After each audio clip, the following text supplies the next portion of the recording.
Chaque jour, Charles et Carole vous présentent la leçon de l'école du sabbat.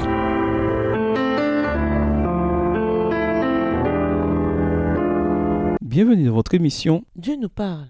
Nous voilà à la leçon 3, Jésus le Fils promis. Étude de la semaine, Ésaïe 2, les versets 2 et 3, Hébreux 1, les versets 1 à 4, Exode 24, les versets 16 et 17, Ésaïe 44, verset 24, Hébreux 1, verset 10, Luc 1, verset 31 et 32, Hébreux 1, verset 5. Verset à mémoriser. Dieu nous a parlé en ces jours qui sont les derniers par un Fils qu'il a constitué héritier de tout et par qui il a fait les mondes. Ce Fils est le rayonnement de sa gloire et l'expression de sa réalité même. Hébreux 1, le verset 3. Juste après leur péché, Adam et Ève reçurent une promesse de la part de Dieu, une descendance, un fils qui les délivrerait de l'ennemi, qui récupérerait l'héritage qui avait été perdu et qui accomplirait l'objectif dans lequel ils avaient été créés. Genèse 3, verset 15. Ce fils les représenterait et les rachèterait en prenant leur place et en définitive en détruisant le serpent. Quand Adam et Ève entendirent la promesse pour la première fois, ils s'attendaient à ce qu'elle s'accomplisse promptement. Leur premier-né fut reçu avec joie, dans l'espoir qu'il soit le libérateur. Mais l'accomplissement fut différé. Texte tiré du livre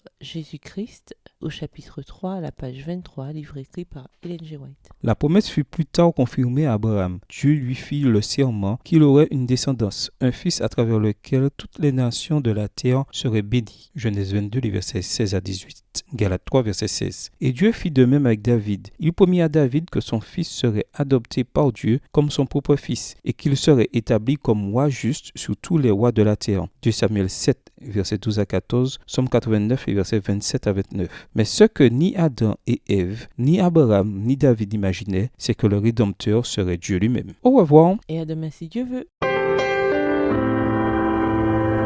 Dieu nous parle. Chaque jour, Charles et Carole vous présentent la leçon de l'école du sabbat.